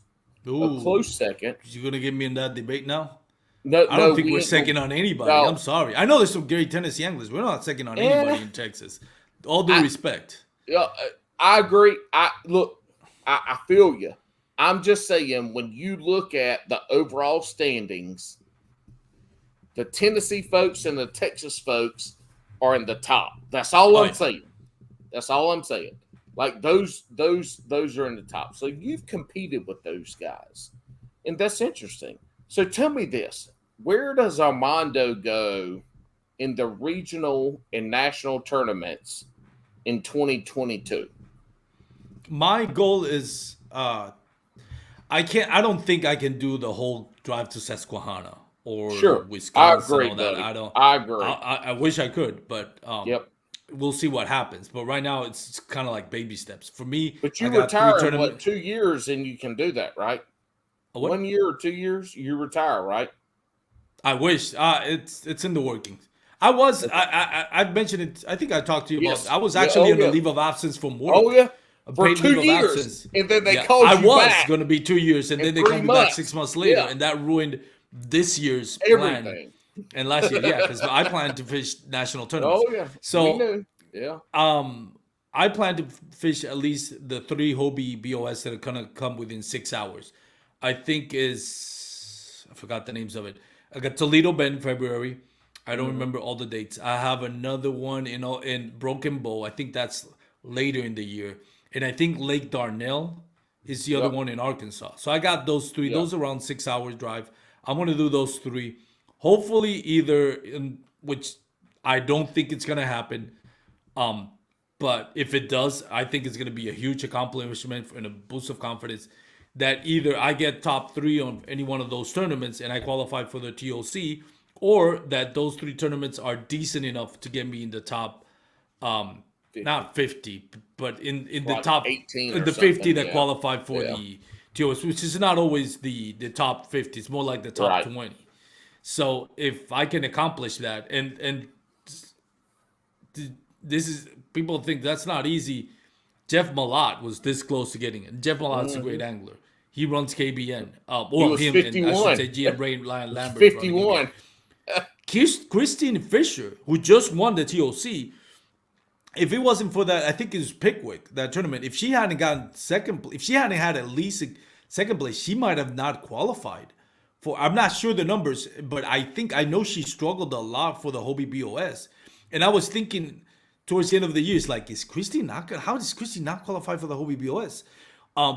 But she closed the door clutch by getting, I think, second place behind Guillermo Gonzalez on the last event. And I think if she wouldn't have at least had a decent showing, if she would have struggled, I think she would have been out of the Hobie BOS. So it took one tournament for her to qualify. So that's how hard that tournament to me, I want to fish against the best. I'm not. Well, yeah, I am saying Hobie BOS is the best run tournament. It is. Say It is the brother. best. What AJ McWhorter has done with Hobie BOS is awesome. That is the best run tournament, and that's where most, if not all, the big hammers want to fish. I love the fact that it's no motor. I'm not against motors. If they ever bring motors, I'll get a motor. But I love the fact that it's manpower. So you want to fish. Yeah. Picture big boy. Well, I can't say big boy because now it's, there's girls fishing too, and grand champion is a woman. So we're all equal in this sport. And hey, Christine Fish is not just my equal. She's not our peer. She's better than all of us, than most of us. So first of all, Armando was saying anybody who uses motors, you're pussies. No, I didn't say that. That's what Armando's saying. That's the problem. I would get a motor. Okay, but... so Armando's not saying that. I'm saying that for Armando, even though I don't agree with it.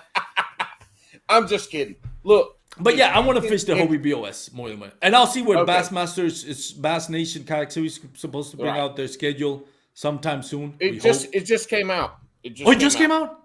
Oh, yeah. Can we look at it together? Oh my God, we can. I gotta search it. I had it up earlier, and it's gotta be on their page. I had it up earlier, and then one of my buddies started trying to tell me that beaver wasn't good to barbecue, so I tried anyway. Have you ever eaten beaver?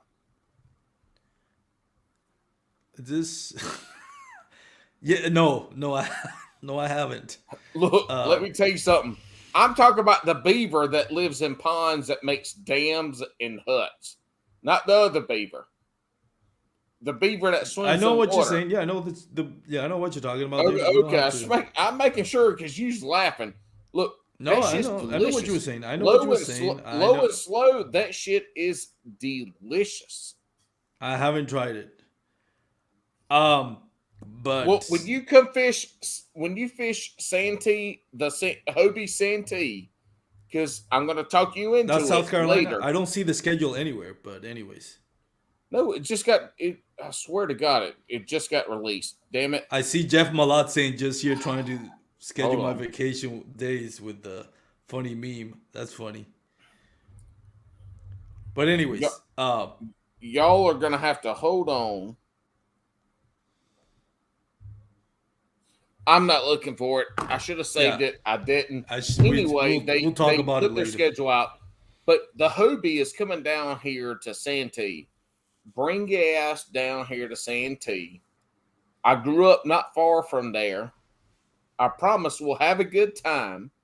I can't promise we'll catch fish, but we'll have a good time. But come on and hang out. But it sounds like, in general, your plan is to fish the Hobie that's close to you. Are you going to fish any bass or KBF if they're close to you? KBF, I don't think it's coming this year. I don't have a problem with KBF. I think they run a good tournament. I was at the captain's meeting, and I got my money's worth out of that membership. Let me tell you something. Say what you will about KBF, because I know there's a lot of negative stuff being said about KBF, and I understand why. I'm not saying if you don't like KBF, we don't have to get into it. I'm not saying you're wrong. I'm not saying you're wrong, but what I'm saying about KBF is I took part on the Trinity Trail. The membership is good. You get a lot of perks in that membership that I think it almost pays for itself, depending on what you're interested in, all that. But the captain's meeting, man, it was at a nice Mexican restaurant downtown Fort Worth, and you could eat whatever was on the menu, one plate, whatever was on the menu. You can bring your wife, who wasn't paying an entry fee. And I saw guys bring their wife. So I would have known this. I would have bought my wife. Made a date out of this. And you can drink 2 alcoholic drinks. You can drink, and you can have 2 alcoholic drinks. I'm like, I'm sending more here than I'm in my entry fee. So I don't know how he does it. I don't know how Chad did it, but I was like, I thought it was cool. I mean, their rules are their setup is very different than Hobie BOS, of course. But I mean, I recommend anybody that, don't just go by what other people say. Check out the KBF if you like it. It's for you. Do it. I'm not dead set on fishing any KBF trails. If they come close, I'll support them. But no, I'll be fishing the Hobie Bass Nation. To me, it's a business decision. First of all, Mm-hmm. I want to fish against the best, and that's where they fish. That's where they always consistently fish there. Mm-hmm. And I want to learn, and I want to get better, and I want to see how I stack up against the best of the best. Also, if I'm going to invest money, it's like buying a car. You go for the best deals, right? You're going to put your money where it's practical for you, and you're going to get the best deal for the car. You're not going to go to another dealership to buy the car that's more expensive just because you'd buy the dealership, right? So in my point, Hobie BOS runs the best tournament. So I'm gonna put my money where the best is. I'm gonna buy myself an entry fee to the best tournament, best run tournament out there. That's a business decision for me, and I say it because I truly respect what AJ McWhorter is doing. I think the Hobie BOS, I want to support it because I want that thing to stay. They run it so well, and it's such a great tournament. It's not for everybody. I know it's a lot of people rather fish the Bass Nation, and I don't blame them. Bass Nation is a great. If once they come in full with what they want to do and really commit to it, I think Bass Nation could be the future for kayak bass fishing. Right now, it's Yeah, but still kicking the tires yeah, and getting, there's a whole lot of things there right. that need to get better. But yeah, I wouldn't discourage anybody from Yeah, fishing Bass yeah. Nation. But Bass Nation, let's be real. This is the second year they've been in kayak fishing. Yeah. They ain't gonna throw $100,000 pots out there right off the bat. Like, look, fit anglers, tournament anglers in general, are whiny ass bitches. In general, kayak and boat. Let me say something because I've heard this conversation saying people that complain about Bass Nation is like, oh, you think you guys is everything. No. Let me stop everybody that thinks out there. What we expect is for any big name tournament out there like Bass Nation, especially with the name of it. Now I understand talking to Steve Owens, I understand a little bit more, and I get it. Bass Nation, but Kayak Series is a small part of a bigger platform, Bass Nation, so I get it. But what I think most tournament anglers want, it's not that we're being divas. We want what Hobie BOS is giving us, right? We're not asking for something that hasn't been given to us or we haven't earned by building this community. Hobie BOS is the staple for how to run a tournament. That's what we expect from everybody else. We're not. It's not that we want more. It's not about the money. It's just about running efficiently, putting the anglers first. Right. I agree 100%. Hobie is the leader. Hobie's in charge. They have it down. They're the ones that the anglers trust. But Bass, this is their second year in. They're learning. They're learning how to operate in the kayak world. But there's nobody that has promoted and made more money off of tournament angling than Bass. And the boat, Well, look, regardless of what boat you're in, they know how to be successful with tournament angling because they have done it the longest and most successful. But it comes down to it's not reflecting on the kayak series though. Right now, that's what I'm saying. It's not reflecting on the kayak series, and I have full faith that it will be there. I have full faith that it'll be there, but right now it's not. Some 100%. Of it, I think, you have to have somebody running the tournament. Dwayne Wally is the owner of Tourney X. That's his job.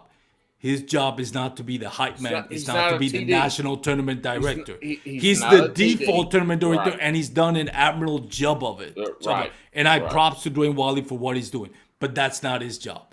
Bass Nation needs to get somebody that's a PR guy that is that bridge between the anglers and the organization. That needs to happen. Right. So here's the thing. Everybody wants Bass to take it to the next level. Yeah. What if Bass goes, you know what? We've been doing this since the 60s. This ain't us. We ain't taking it to the next level. Matter of fact, we ain't doing no more kayak angling. Then leave. Yeah. I would hate to see that. I would hate to see that because we Right. want But as kayak yeah, anglers, we want right. those resources. But if you're not fully But committed, then leave. Yeah. right. But here's the thing: is that Bass knows how to promote and make money off of fishing. They've done it the That's true. longest and the best. Well, and So, that's the other point. but Go ahead. they just we just finished their second year in. KBF and Hobie have been doing this for quite a few years. Here's the they've been thing. able to build. So Bass can take what they've done and do it, but Bass is also taking an aspect of we've already done this before. How do we put this in? So I think that kayak anglers want to take the kayak fishing money generating, revenue generating scene and make it what it is in the bass boat world. They want to take it right away. No, I disagree. That's not how it's going to go. We have to separate the keyboard warriors that like to spread their unfounded opinions from the tournament anglers. You're not gonna hear tournament anglers talk like that. That's not true. Because that's the thing. Yeah. All this publicity gets by keyboard warriors that don't fish tournaments and know what the heck they're talking about. And I mean I don't want to be disrespectful to anyone. No, hell no. When you talk to the tournament anglers, they assholes need to be disrespected. When you talk to the tournament anglers, and I'm not going to name names because I've had this conversation. It's up to them. They want to go public with their opinions and all that. Right, but I've talked to solid tournament anglers that travel the nation fishing. One of the things that is saying, and we get it. I'm not trying to pick on Bass or on Bass Nation or anything like that. But it's that it's not that you want it to be at that level, that we want to make that money that Bass boats are making. We understand it's never going to be that big. Okay, maybe I'm wrong, but I don't think it's ever going to be that big. Never is a long time, Armando. Never is a long time. What we want is communication.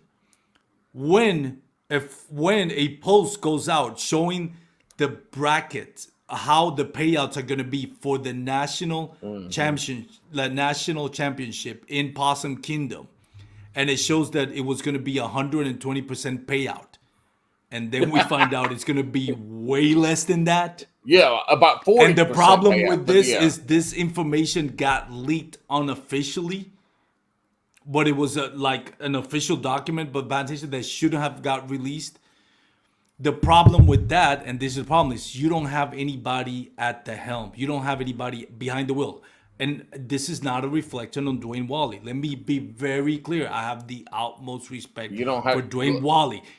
Most people listening to this podcast have no idea who that is. He is tied to whatever Bass Nation does. But until you have somebody like Hobie that has with AJ McWhorter, or like KBF has with Chad Hoover, regardless how you feel about Hoover, he knows how to do his job. That's why KBF is as big. Until you have that communicator that's going to be taking the sole job, not running Turning X, but running the nation and having that communication and going into shows like KBN and it's saying, this is what's going to happen. This is going to be the rule that we're going to have this year. This is promoted without trying to take the limelight out of the anglers and explain why things are not the way they are, what they should be. That's when it's going to be that's when I think a lot of opinions are going to change. The problem is it's not where we feel it should be, but to complicate things, there's nobody out there that represents, that says, for Bass, is saying this is what's happening and this is where we go. We want reassurance that this is just more than kicking the tires. We want reassurance that this level right now that we're just kicking the tires is eventually going to grow into something bigger, and how we can help grow into something bigger. But there needs to be that communication. And there's that distance itself between the organization and the tournament anglers. Let me be very clear about this. There's a difference between tournament anglers and tournament anglers. We have the guys like myself that are gone to maybe, Bass Nation is coming to my hometown or a couple hours from here, and I'm going to fish it. But I don't really fish tournaments. I'm just going to go because I want to be part of Bass Nation, and I think the world of it. Yeah, because you're not fishing nationally. We're talking about people that make a livelihood out of this. The Russ Snyders, the Drew Gregorys, the Ryan Lamberts.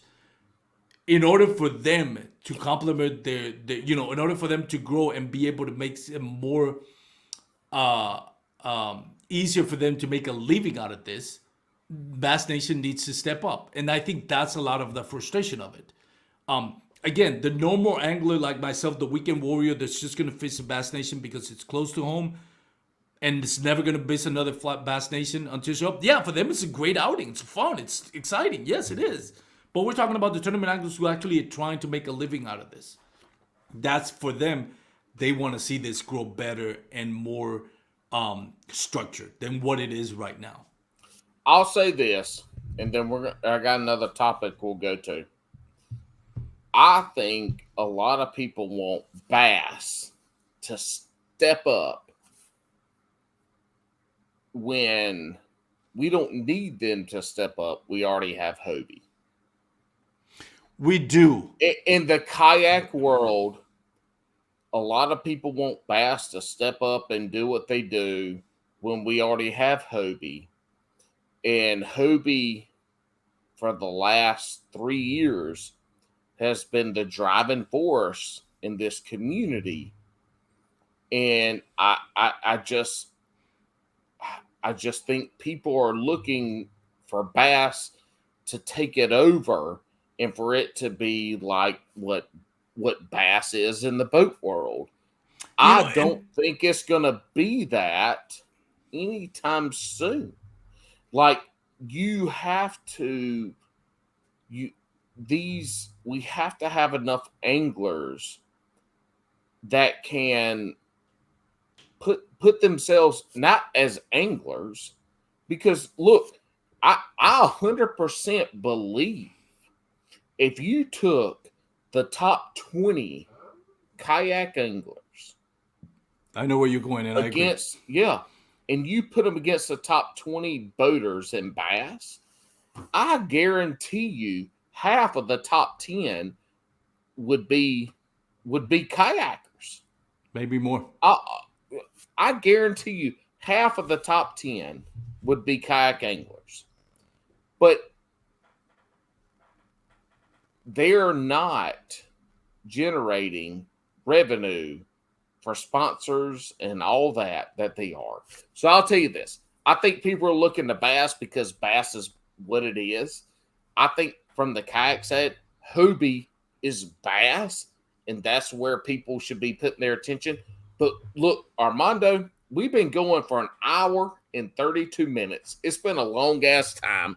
Alex is going to kick my ass for the second week in a fucking row. And I don't care. You know why? Because he's on a ship. The only thing he gets to do is hit submit to this.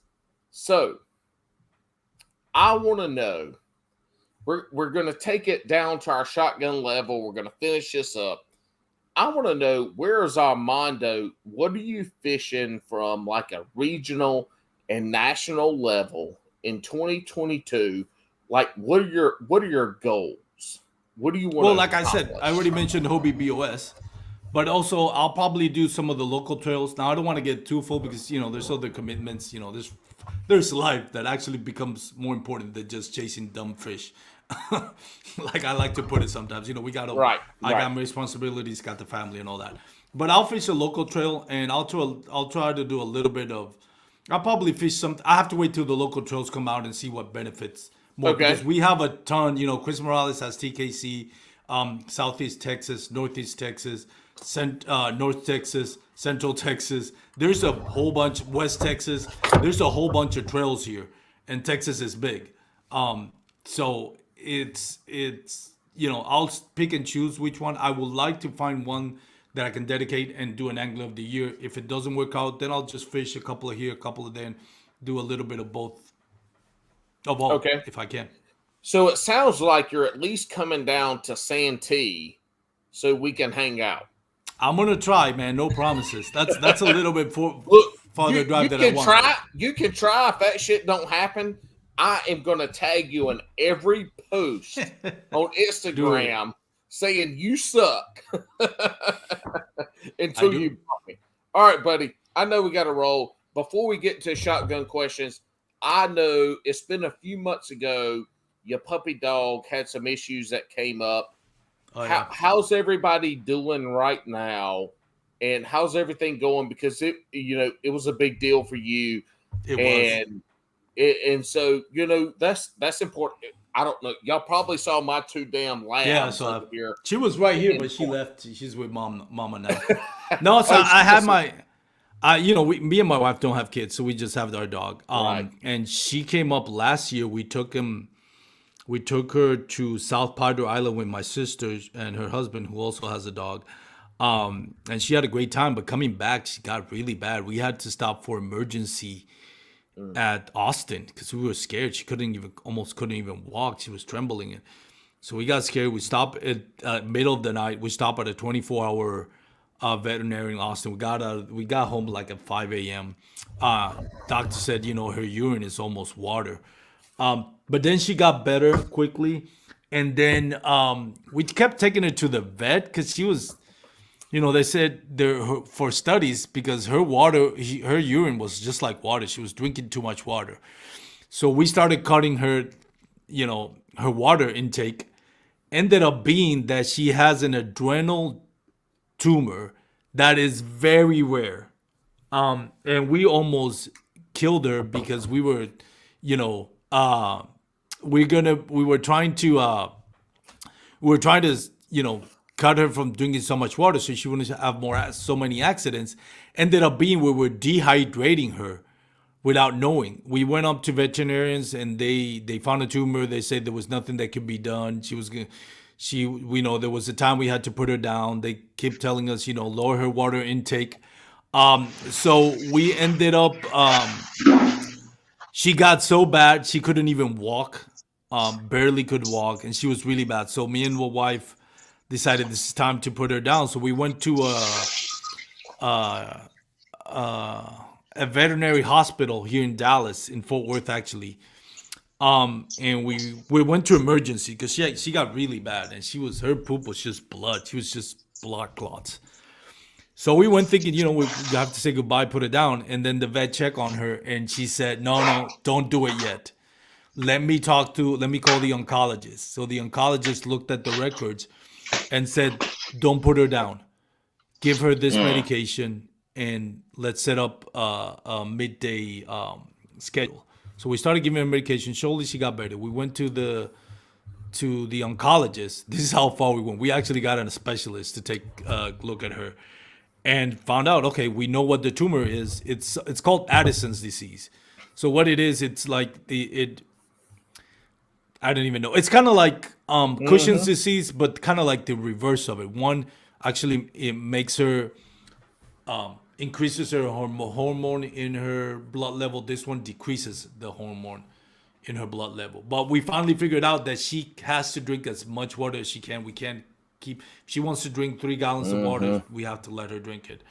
And that's how she regulates. So she's better now. She has we tried to, we spent close to $10,000, man. we actually did an operation which is just split her down the middle, and when they went to get the tumor out, the tumor was attached to one of her main abdomen vein, the vena cava is what they call it. They couldn't get it out, so that was $4,000 for nothing because they still charge you, but they say we can't do anything. She's still alive. She's still alive. That's what I think. Yeah. But so she, I don't know how long she's gonna leave with us, but so far her thing is she gets tired, she gets winded easily. She doesn't, she enjoys out. She'll go for a walk. She'll play like 2 or 3 minutes versus an hour like she used to play.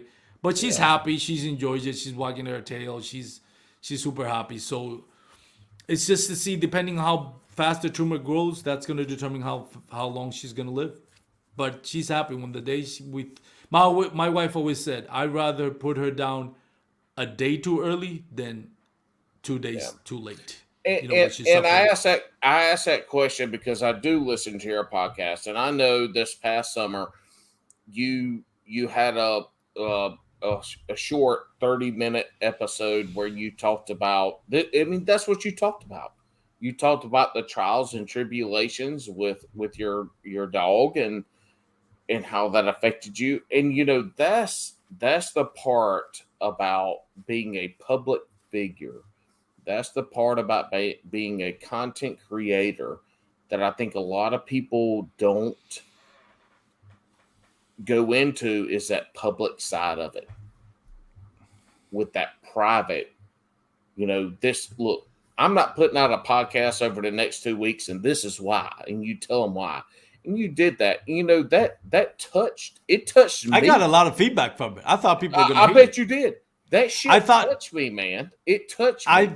I put it because I didn't want to fail Brian Schiller, who's the head of Paddle and Fin. I was like, I need to put up an episode, and I couldn't find a guest. You know how it goes with trying to book guests.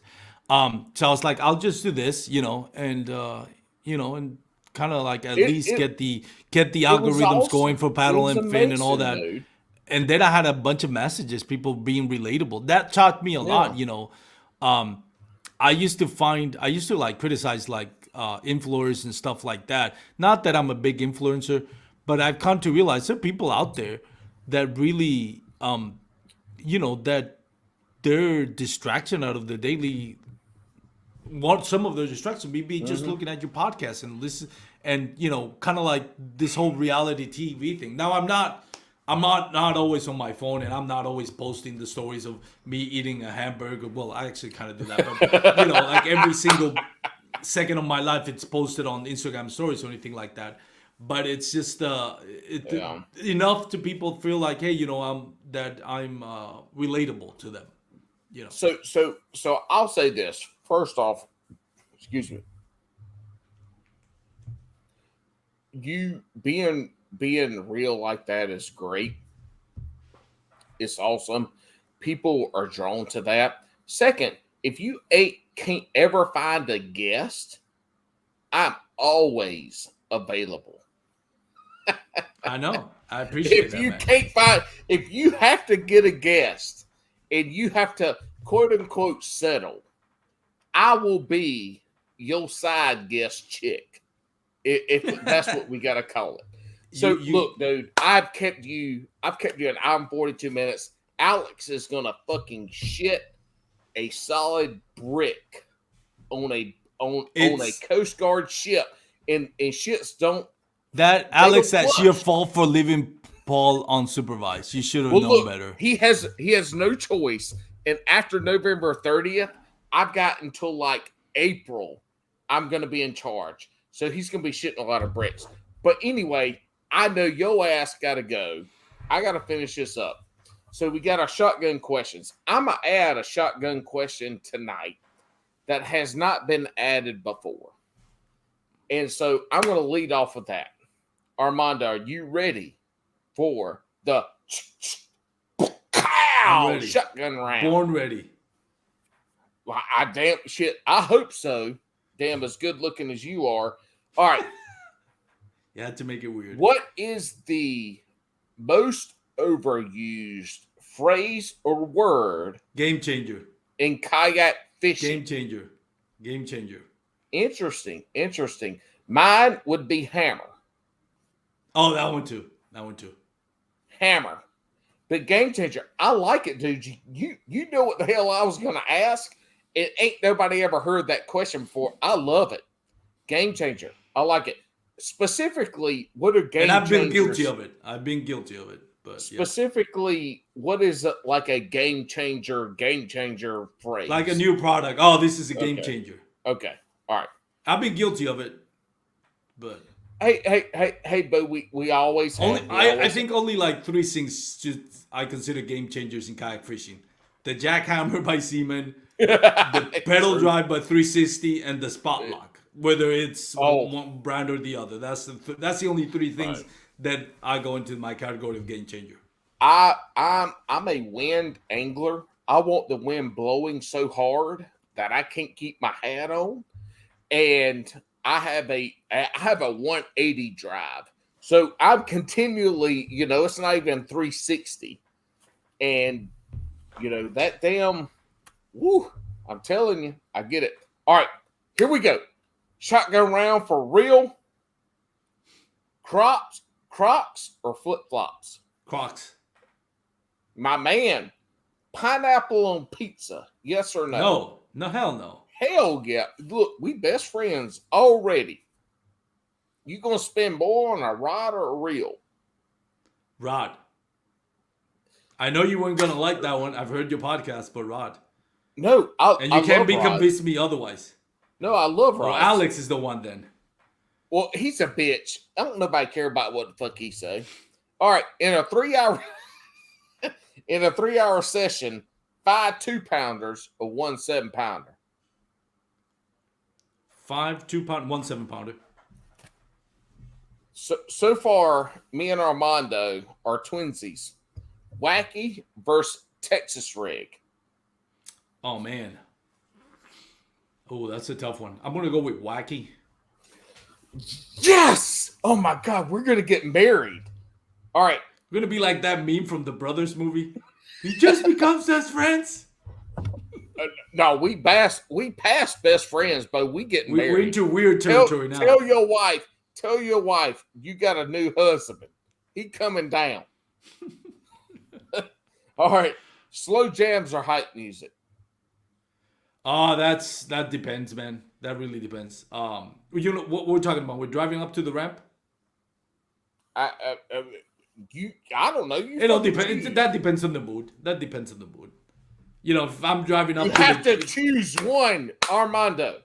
Hype, just because I'm a little bit more hyper than I am. But there's times, you know, there's a play. That one is 50-50. Okay. Well, look, I hate that fucking question, so I don't give a shit. That doesn't count in me and you getting married. Who did that question? Alex? Oh yeah. All these questions are Alex. The only one that's not gay Alex. Question, is it? The only one that's not Alex. Alex, get that question out of there. Yeah, I know it's stupid. I don't even listen to fucking music. I don't listen to shit. I don't really listen. I drive 2 hours. I drive 2 hours to the fucking lake. You know what I listen to? Bass the Kayak and tires Beer? on the road to make sure my kayak doesn't fall off the back of the truck. That's true. I don't listen to fucking music. Damn bitch. Anyway, are you eating largemouth bass? You better answer. No. Oh my God, we're done. I broke up with you. I don't have a problem with it, but I don't eat it. I love them too much. Nope. That bitch is an invasive species. Your ass is out of here. I break up with you. We're no longer engaged. Do you eat them? Motherfucker, I grew up in South Carolina. The only fish we got to eat was catfish, brim, and bass. No, I don't eat bass. I don't have a problem with it. But I don't eat them. I just love them too much, man. If you came to North Carolina and I fried up a bunch of fish and you knew I caught a bunch of bass, would you eat the fish I fried? Nope. Well, I can't bring myself to do it. Your ass is eating fried broccoli because I'm eating my fried damn fucking bass. I can't do it, man. And again, I don't hate people who do it. I'm not going out there keyboard warrior and insulting everybody that does it. If you guys do it, that's fine. But I can't bring myself to do it. Well, you can tell your wife she's safe. You don't have a boyfriend to marry now. All right. Sorry.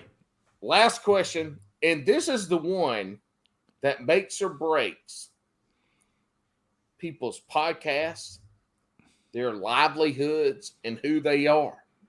This is the most important question of the night. I don't do as good as Alex does because I don't care like Alex. But anyway, here's the question. Your top 3 sandwich proteins. Oh, I only have one. When I'm on the water, you mean? Peanut butter and jelly. Oh, okay. So peanut butter, but you got to choose 3. So you got 2 more. Peanut butter and jelly, and I'm a peanut butter and jelly snob. Okay. Right? I don't do Jiffy. I want organic peanut butter and organic jelly. I don't like chemicals on my peanut butter and jelly. I read the ingredients. Yeah. If it has something other than on my jelly, if it has another word that doesn't end with berry, I'm not eating it. So if it has another word on my peanut butter other than peanut butter, then I'm not eating it either. Armando, you're fucking me up right now. I'm trying to stay on track 50 minutes after I was supposed to be on track. Jelly don't matter. It's just a protein. Peanut butter is a great protein. Now choose 2 more. Two more Sandwiches? proteins. Two more proteins on a sandwich. What's a sandwich? Is that a sandwich? What's a sandwich? Yes. Y'all call it sandwich over there in North? Is that what you call it? Sandwich? In the South, we call it sandwiches. Oh, okay. I didn't know that. SAMMISHESS. Sandwiches. You see, I gotta get it. I'm from Texas. Man, I don't know. Dude, two proteins. Two more. Cuban sandwich. You ever had a good Cuban sandwich? Oh my God. Pulled pork Cuban sandwich. No. That's not a Cuban sandwich. It's not great. Cuban pork is nice, but that's not a Cuban sandwich. What's roasted pork? Roasted pork yes. is Cuban. Okay, roasted. All right, we got peanut butter, roasted pork. What's your? That's third? a Cuban sandwich. Okay, so peanut butter and jelly, roasted Cuban pork. sandwich, and pastrami. Man, I love a good pastrami sandwich. Oh shit! You just got Italian on us. I love a good pastrami sandwich, man, with sauerkraut. Ooh shit! Hell yeah! Look, Alex don't know nothing about that shit. He would pretend he did, but he's from Washington State, so the only thing he knows is like regular salmon. Hey, speaking of salmon, spell the word S-A, or I want you to sound out this two words. The first one, S-A-L-M-O-N. Salmon? Thank you, salmon. Hell fucking yeah. Yes, we don't even have to spell the second word because you passed the test. There we go. Salmon. All right, Armando, thank you for coming on. My pleasure, man. My pleasure. We at Bass and Brews are always grateful for superstars coming on to our podcast where we have at least two people that are not stalkers or family members that listen to our podcast. So we want you to tell our 4 to 17 listeners, tell us where they can reach you and tell us about your sponsors. Well, you can reach me at Bass Kayak and Beers on Instagram and Facebook. I don't do TikTok. Maybe I should, but I don't. TikTok. So Bass Kayak and Beers, Facebook and Instagram. And the podcast, obviously, Paddle and Fin. Go search for Paddle and Fin every Wednesday morning. My episode airs, so go check it out. Next week it's gonna be Steve Owens, so Bass Nation tournament director, and the runs Dugout Bait and Tackle. So great tackle shop out down there in Marietta, Georgia. Douglas Rods? I think it's Marietta, Georgia. Oh, sponsors Douglas. Thank you. Douglas Outdoors. Shit. Don't forget Douglas. Jesus. Douglas Outdoors, man. I am truly blessed and fortunate to be part of Douglas. And I say this for real, though. I'm not saying this for real. I'm not just because of my sponsor. They're amazing rods. Amazing rods. If you talk to Fred Contai, who is the rod designer, and everybody that knows, well, for those the hardcore bass fishermen and bass in their tournament, boat bass tournament fishing know who Fred Contai is. He is a mad scientist when it comes to designing rods, and he has some crazy. He has a lipless crankbait rod, man. That is just so good. I love the rods. They have two brands. They have two lined up. The LRS brand, which is more like graphite, and they're more affordable, and the X Matrix rods, which is high-end rods, and that's composite. You know, speaking about accent, I always composite. I always forget how to composite. Composite. There you go. Yeah. Which is, some of them have that fiberglass tip and graphite and other things. So it's a combination. And I love about Douglas rods is they design their own blanks. This is not, the generic blanks that you see out there. Fred Contai is a mad scientist when it comes to this, and he does some amazing rods. If you talk to Fred, you ask him what the competition is for Douglas.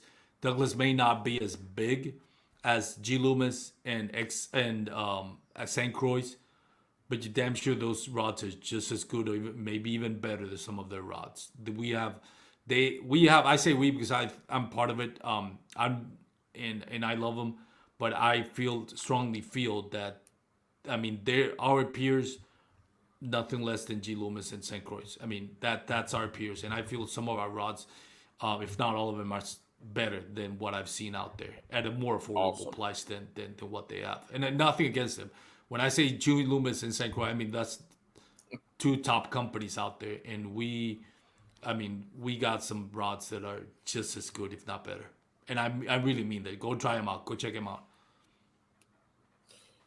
All right, Armando, thank you so much again for being My pleasure, on. man.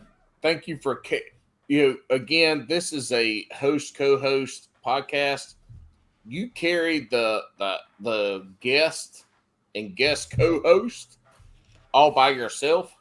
Thank God, because Alex now has 1 hour, 55 minutes, and approximately 45 seconds of shit that he has to deal with. And I just get to say, I love you all. Thank you to the listeners. We appreciate it. Don't worry. Alex will be back towards the end of March, 1st of April. And shit will be different. But until then, you have me and you have this. Come on. If it sucks, tell me. Otherwise, I don't care. All right, buddy. Armando, thank you so much. Closing statements. Hookset Hoodlums. Go check them out. Love all the listeners. Thank you.